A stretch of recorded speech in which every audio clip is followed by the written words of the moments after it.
Jaguars draft strategy for this upcoming 2024 NFL draft. Let's talk about it.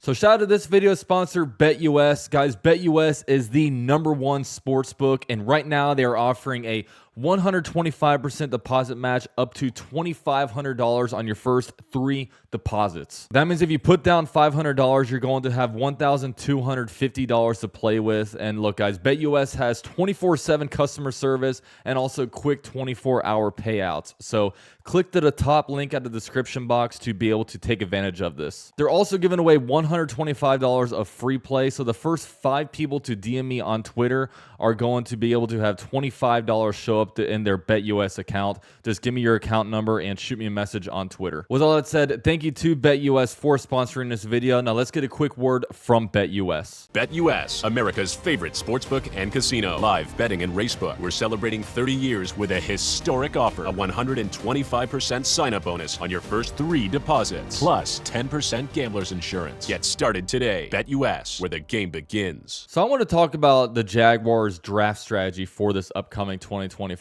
NFL draft, but I do want to preface it by kind of saying something about Trent Baalke, because I've been having a lot of comments lately saying like I'm really hot and cold on Trent Baalke, and you know, one minute I love Trent Baalke and the next minute I like hate him. And look, guys, I make a lot of isolated videos about the Jaguars, okay?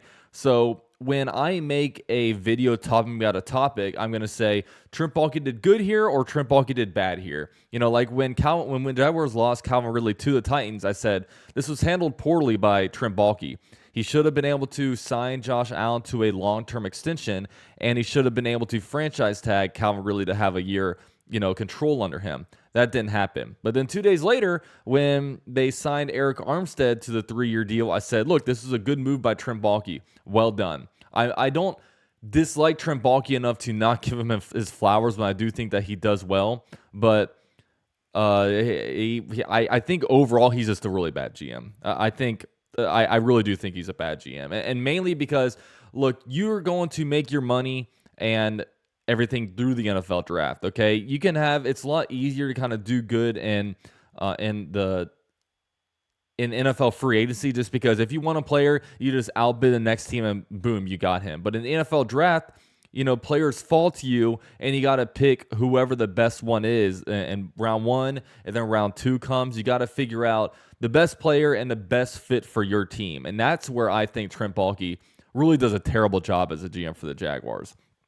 Now, when you actually look back at the last two drafts, okay, in the 2022 draft, I look at that draft and I really only see Travon Walker as like a good week in, week out contributor, and he was the #1 overall pick. When you look around, like Devin Lloyd, I think is just a little bit too inconsistent, and hopefully with the Ryan Nielsen defense, he does better. But so far, I don't think that Devin Lloyd was worth trading up into the first round and drafting.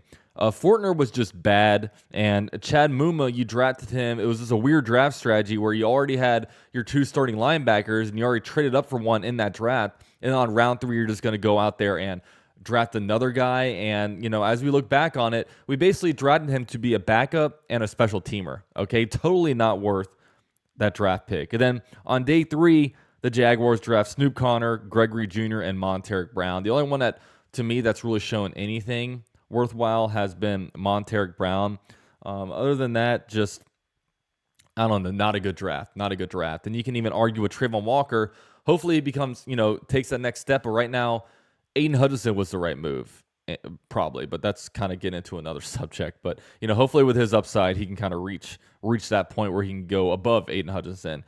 And the 2023 draft, really, Anton Harrison is the only proven player from that draft. And I know it's only been 1 year, so, we got to give this one more time. I understand. And look, we're going to give them more time. We're not going to go out there and cut a bunch of players from that draft. But as I looked back on it, the Jaguars had 13 draft picks in that draft, okay?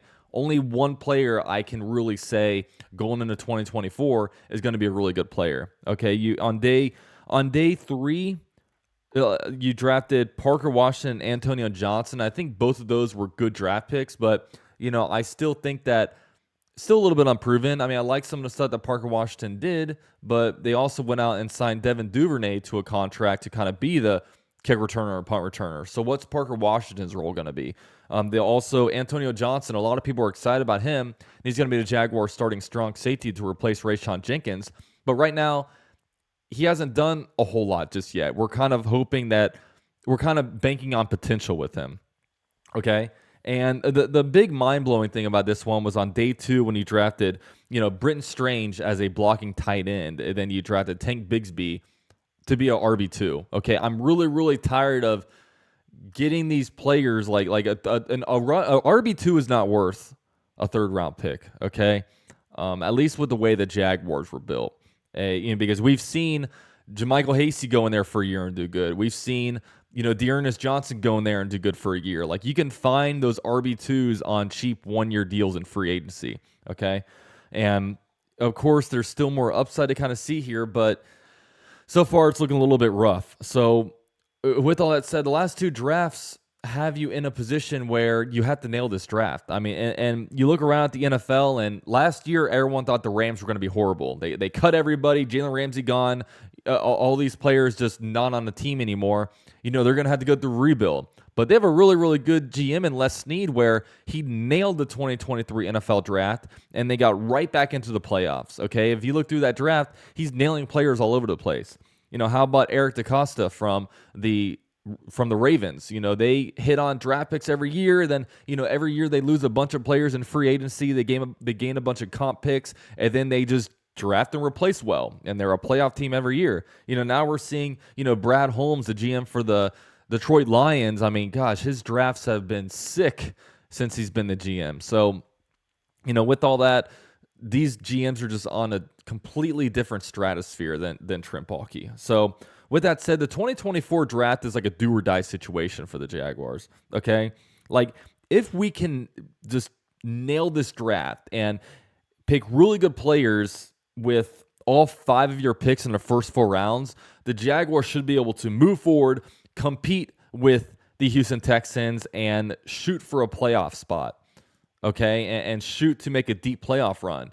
But if this draft plays out similar to the 2022 NFL draft and 2023 NFL draft, where you're only hitting on your first round picks and you're, drafting stupid on day 2 and early on day 3, then we're going to move backwards, okay? Then next offseason is going to be really, really awkward because Shad Khan isn't going to want to fire Trent Baalke.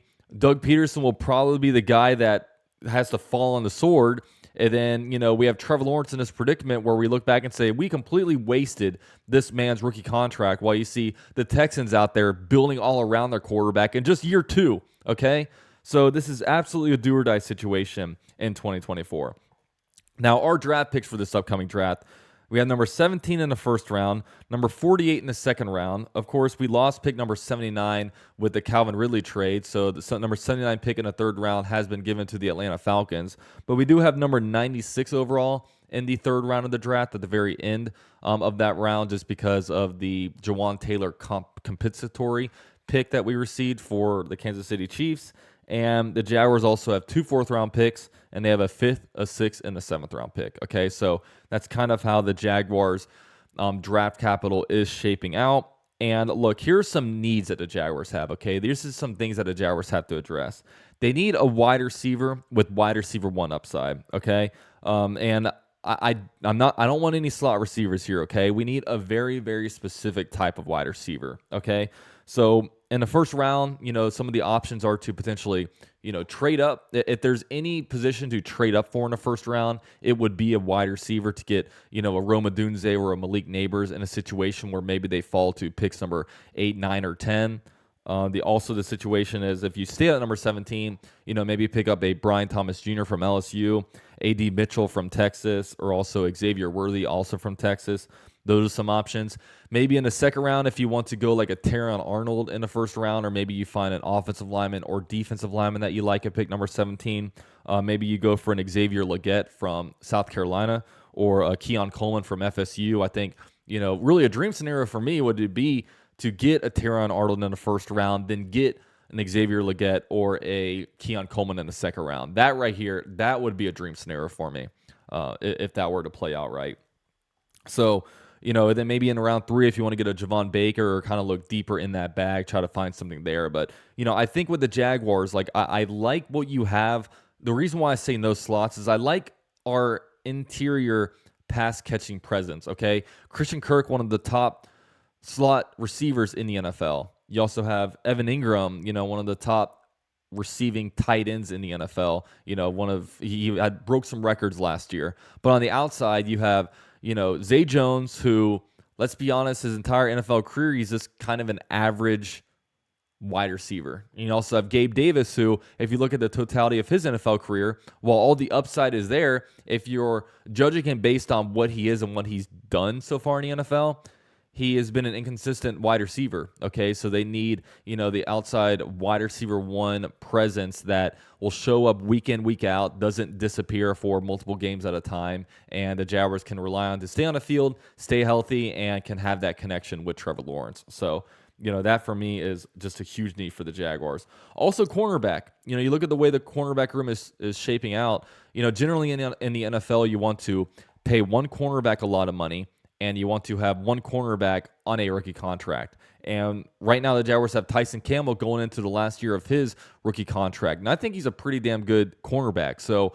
I like to be able to re-sign him next offseason and then be able to have a young dude in there that is on the opposite side of him, okay? So you have Tyson Campbell, you have Darnell Savage, who has been announced will play slot cornerback, and then you also have Ronald Darby, okay? So that's kind of how your cornerback group is shaping out. So you have a little bit of an unknown at Darnell Savage as he's playing a new position. And, Ronald Darby is a player that's been pretty good in his career, but, he's 30 years old. So he's not, we see these cornerbacks start to drop off a little bit really as they get older because all of a sudden the speed goes down and, they're not able to keep up with some of the speedier wide receivers. I mean, Richard Sherman one time said that what made him retire was having to cover Devontae Smith because he just realized that he can't do it anymore. And all of a sudden that skill was gone. So, he was out of the NFL. So, yeah, cornerback is definitely a need for the Jacksonville Jaguars.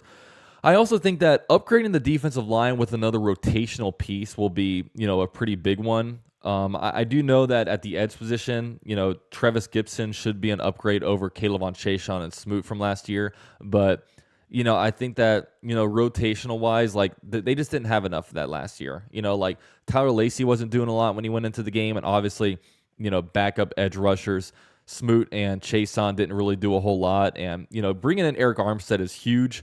So, you have that. But I do think that, I could see the Jaguars at pick number 17 going interior defensive line. Maybe bringing in the Byron Murphy from Texas, or, if they go with like an edge, like the Jared Verse from FSU, or, I know Trent Baalke doesn't like the traits of him, but, maybe a Latu Latte, whatever his name is, from UCLA, something like that, I could definitely see the Jaguars doing. I wouldn't be mad with. So that's another thing. And I also think adding pieces to the offensive line is another big thing. Now, the Jaguars don't need to draft, like kind of like last year, they drafted Anton Harrison. He immediately plugged in at right tackle for the Jaguars in 2024. The Jaguars don't necessarily need to like draft an offensive lineman to immediately plug into the starting lineup. But, when you look at the future of this offensive line, they definitely need more dudes, okay? 4 out of 5 of your offensive linemen are on veteran contracts, so they're getting paid, at a premium for what they do. And you'd like to get younger there. You'd like to, have a little bit more cap savings on the, offensive line in that respect. And, you'd like to say, okay, you have who like Walker Little, Cam Robinson starting at left tackle in 2024.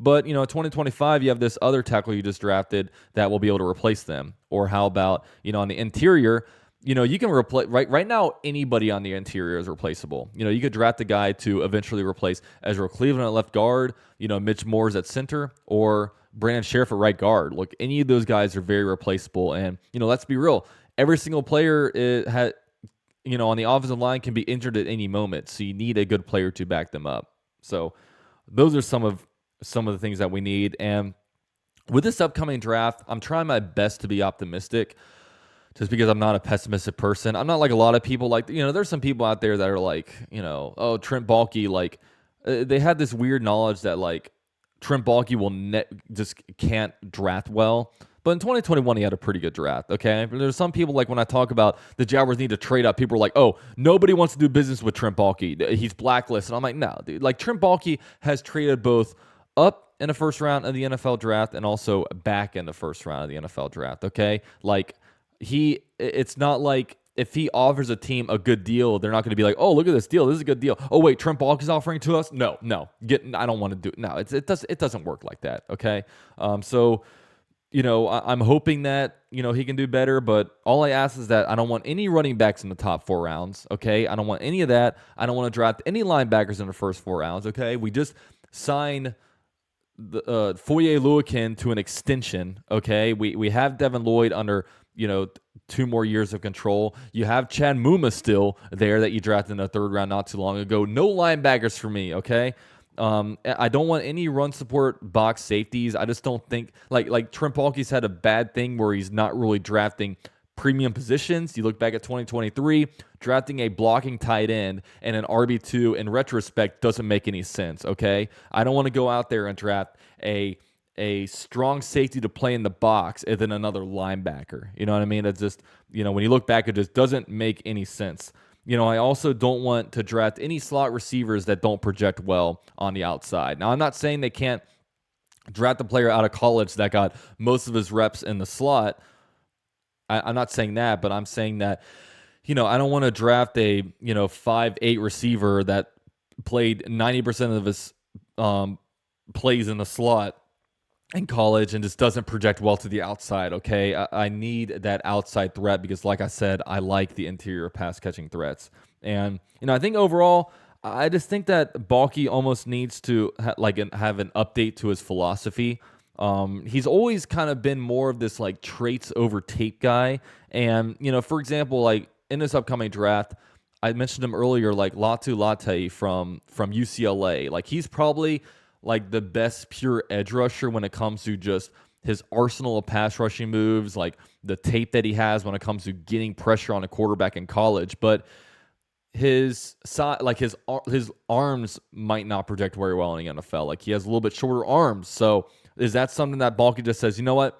I don't like his measurables. He's out of there. And then we see him over there, on a team like the Ravens will happily take him, and he's getting double-digit sacks every year for the Ravens, And I also think that sometimes he tries to draft offensive linemen that, that are good athletes, and he kind of passes up the kind of bigger, more plotter offensive linemen, which can be good to a point, but we saw last year the Jaguars were just getting straight bullied on the interior of the offensive line because they didn't have any size and strength on the interior. So we were getting pushed around a lot. So sometimes if you want an athletic offensive lineman that can move down the field and get some good blocks on screens, okay, that's fine, but they need to be able to draft somebody that can also push somebody. If they have big, Myles Garrett in front of them, can they push them backwards? That's the big thing. So I don't know. I just think that, hopefully he's not super stubborn. Hopefully he can see kind of what he did wrong in the 2022 and 2023 NFL draft and learn from it. Because, look, we all learn every day in our own professions and we all try to get better. I just hope that, Trent Baalke can kind of do the same. And, blocking tight ends and RB2s don't make sense in the second round on day 2 of the NFL draft. That's all I got to say. But with all that said, thank you guys for watching. A lot more draft videos to come. Big shout out to BetUS for sponsoring this video. Links down in the description box below. Thank you guys for watching. Go Jags.